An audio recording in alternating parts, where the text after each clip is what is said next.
ആണവ കേന്ദ്രങ്ങളിൽ US നടത്തിയ വ്യോമാക്രമണത്തെ തുടർന്ന് ഇറാൻ സുപ്രധാന ജലപാതയിൽ പ്രതികാര നടപടി സ്വീകരിക്കുമോ എന്ന കാര്യത്തിൽ വർദ്ധിച്ചു വരുന്ന അനിശ്ചിതത്വത്തിലാണ്. ഇതിനിടയിൽ 3 ഒഴിഞ്ഞ എണ്ണ രാസ ടാങ്കറുകൾ ഫോർമൂസ് കടലിടുക്കിൽ നിന്ന് വഴിതിരിച്ചുവിട്ട ഗതി മാറ്റിയതായി marine traffic ship tracking data കാണിക്കുന്നു. ഫോർമൂസ് കടലിടുക്ക് അടച്ചിടുന്ന തീരുമാനം ഇന്നലെ ഇറാൻ പാർലമെന്റ് പാസാക്കിയ സാഹചര്യത്തിലാണ് കപ്പലുകൾ വഴിതിരിച്ചുവിട്ടത്. ഫോർമൂസ് കടലിടുക്കിലേക്ക് പോകുകയായിരുന്ന ചരക്ക് കപ്പലുകളല്ലാത്ത മാരിസി, റെഡ് റൂബി എന്നിവ യുണൈറ്റഡ് അറബ് എമിറേറ്റ്സ് തീരത്ത് ഫുജൈറയ്ക്ക് സമീപം നങ്കൂരമിട്ടു. മറൈൻ ട്രാഫിക് പ്ലാറ്റ്ഫോമിലെ ഡാറ്റ പ്രകാരം മൂന്നാമത്തെ കപ്പൽ കൊഹുസാൻ മാരു ഒമാൻ ഉൾക്കടലിൽ ഒമാൻ ജലാശയത്തിന് സമീപം സഞ്ചരിക്കുകയായിരുന്നു. ഫോർമൂസ് കടലിടുക്ക് വഴിയുള്ള ഗതാഗതം ഏത് സമയവും തടസ്സപ്പെടും എന്നതിനാൽ ഗൾഫിൽ ചെലവഴിക്കുന്ന സമയം കുറയ്ക്കാൻ തങ്ങളുടെ കപ്പലുകൾക്ക് നിർദ്ദേശം നൽകിയിട്ടുണ്ടെന്ന് ജപ്പാനിലെ നിപ്പോൺ ന്യൂസിനും മിറ്റ്സുയി OSK ലൈനുകളും പറഞ്ഞതായി ടൈംസ് ഓഫ് ഇസ്രയേലും റിപ്പോർട്ട് ചെയ്യുന്നു. അതേസമയം അമേരിക്കൻ ആക്രമണത്തിന് പിന്നാലെ ഇറാനിലെ ഫോർദോ ആണവ നിലയത്തിന് നേരെ വീണ്ടും ഇസ്രയേൽ ആക്രമണം നടത്തി. ഇറാന്റെ തലസ്ഥാന നഗരമായ ടെഹ്റാനിലെ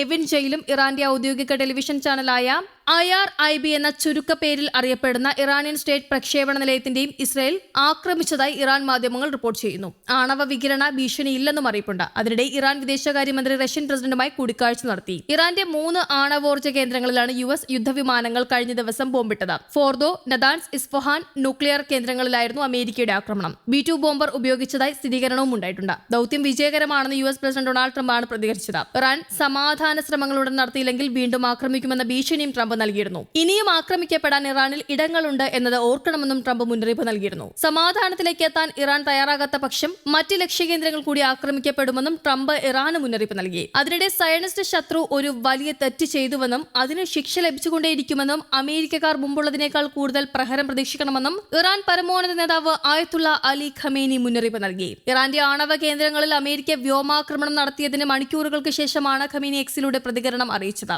സയനിസ്റ്റ് ശത്രു ഒരു വലിയ തെറ്റ് ചെയ്തു, വലിയ കുറ്റം ചെയ്തു, അതിനെ ശിക്ഷിക്കണം, ശിക്ഷിച്ചുകൊണ്ടിരിക്കുകയാണ്, ഇപ്പോൾ തന്നെ ശിക്ഷിക്കുകയാണ് എന്നാണ് ഖമേനി എക്സിൽ പങ്കുവച്ച സന്ദേശത്തിൽ പറഞ്ഞത്. ആണവ കേന്ദ്രങ്ങളിലെ ആക്രമണങ്ങൾക്ക് ശേഷം USനും ഖമേനി ശക്തമായ മുന്നറിയിപ്പ് തന്നെയാണ് നൽകിയത്. അമേരിക്കക്കാർ മുമ്പത്തേക്കാൾ വലിയ നാശനഷ്ടങ്ങളും പ്രഹരങ്ങളും പ്രതീക്ഷിക്കണമെന്നാണ് ഖമേനി പറഞ്ഞത്. ഇസ്രയേലിന്റെ ആക്രമണം ആരംഭിച്ചത് മുതൽ വധിക്കപ്പെടുമെന്ന് ഭയന്ന ഇറാൻ പരമോന്നത നേതാവ് നിലവിലൊരു ഭൂഗർഭ ബങ്കറിൽ ഒളിവിലാണെന്ന് കരുതപ്പെടുന്നു. വിശ്വസനായ ഒരു സഹായ വഴിയാണ് അദ്ദേഹം പ്രധാനമായും തന്റെ കമാൻഡർമാരുമായി സംസാരിക്കുന്നതെന്നും ഇലക്ട്രോണിക് ആശയവിനിമയങ്ങൾ നിർത്തിവെച്ചെന്നും 3 ഉദ്യോഗസ്ഥർ പറഞ്ഞതായി ന്യൂയോർക്ക് ടൈംസ് റിപ്പോർട്ട് ചെയ്തു. താൻ കൊല്ലപ്പെട്ടാൽ പിൻഗാമിയെ 3 മുതിർന്ന പുരോഹിതരെ ഖമേനി നിർദ്ദേശിച്ചിട്ടുണ്ട്. ഞായറാഴ്ച ഇസ്രയേൽ സൈന്യം മിസൈൽ വിക്ഷേപണ സംഭരണ കേന്ദ്രങ്ങൾ ഉൾപ്പെടെയുള്ള ഇറാനിയൻ സൈനിക ലക്ഷ്യങ്ങളിൽ ആക്രമണം നടത്തിയതിന് പിന്നാലെയാണ് അദ്ദേഹത്തിന് ഈ പരാമർശങ്ങൾ വന്നത്. ഫോർദോ, ഇസ്ഫഹാൻ, നതാൻസ് എന്നിവിടങ്ങളിലെ 3 ഇറാനിയൻ ആണവ കേന്ദ്രങ്ങളിലും US വൻതോതിലുള്ള വ്യോമാക്രമണമാണ് നടത്തിയത്. ഞായറാഴ്ച ഇസ്രയേൽ ഇറാന്റെ പല ഭാഗങ്ങളിലും ആക്രമണം നടത്തി. മധ്യഭാഗത്ത് ഒരു ആംബുലൻസിന് നേരെ വ്യോമാക്രമണം നടത്തിയതിനെ തുടർന്ന് 3 പേരാണ് മരിച്ചത്. ഇസ്രയേലിന് നേരെ ഇറാൻ കൊറം ഷഹർ ബാലിസ്റ്റിക് മിസൈലുകളും വിക്ഷേപിച്ചു. ഇതിൽ 80-ലധികം പേർക്ക് പരിക്കേറ്റു.